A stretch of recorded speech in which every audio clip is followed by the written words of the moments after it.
اول تو یہ ہے کہ مسلمان پر واجب ہے اور بالغ پر واجب ہے. صحیح. نابالغ بچے پر جو ہے وہ قربانی واجب نہیں. بالغ پر جو ہے واجب ہوگی. اور کب واجب ہوگی؟ جبکہ ایام نحر کے اندر وہ صاحب نصاب ہو. ایام نحر 10 ذوالحجہ، 11 اور 12 ذوالحجہ، یہ 3 ایام نحر ہیں جن میں قربانی جو ہے وہ کرنی ہوتی ہے. اور 12 کے غروب آفتاب پہ چونکہ اسلامی اعتبار سے 12ویں کا دن ختم ہو جاتا ہے تو قربانی کا وقت بھی ختم ہو جاتا ہے.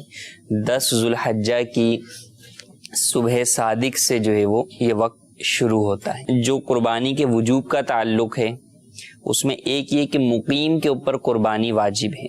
صحیح. مسلمان ہے، بالغ ہے، لیکن مسافر ہے تو اس پر قربانی واجب نہیں. مقیم ہے تو قربانی واجب ہوگی. نصاب کے اعتبار سے یہاں 2 باتیں خیال رکھنا ضروری ہیں. ایک نصاب ہے زکوٰۃ کا، صحیح، 7.5 تولہ سونا اور 52.5 تولہ چاندی. پھر زکوٰۃ جو لازم ہوتی ہے وہ ہر مال پر لازم نہیں ہوتی، بلکہ زکوٰۃ جو ہے وہ سونے چاندی پر ہوتی ہے، مال تجارت پر ہوتی ہے، پرائز بانڈ پر ہوتی ہے، کرنسی پر ہوتی ہے، یعنی مال نامی پر ہوتی ہے. یہ سارے بڑھنے والے مال ہیں.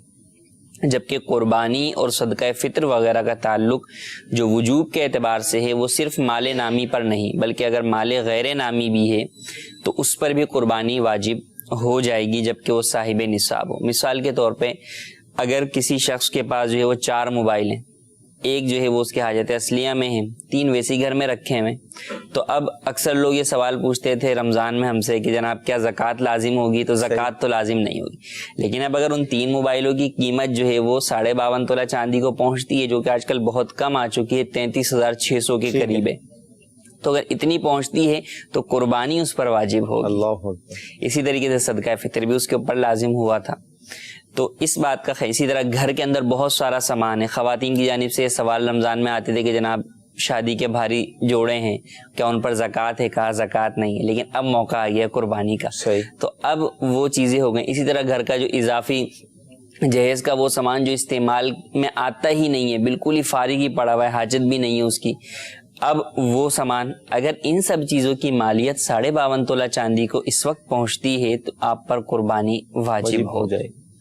تو ان باتوں کا خیال. اسی طرح گاڑیاں ہیں، زیادہ گاڑی ہے، ایک گاڑی استعمال میں ہے، ایک زائد ہے. اسی طرح گھر ہے، گھر سے متعلق سوالات ہوتے تھے کہ جناب کرائے پر گھر دیا ہوا ہے یا کرائے پر نہیں دیا ویسے خالی پڑا ہوا ہے، تو کہا زکوٰۃ نہیں ہے، خالی پڑا ہوا ہے. تو کرائے پر بھی ہے تو مالیت پہ نہیں تھی، صرف کرائے پر تھی.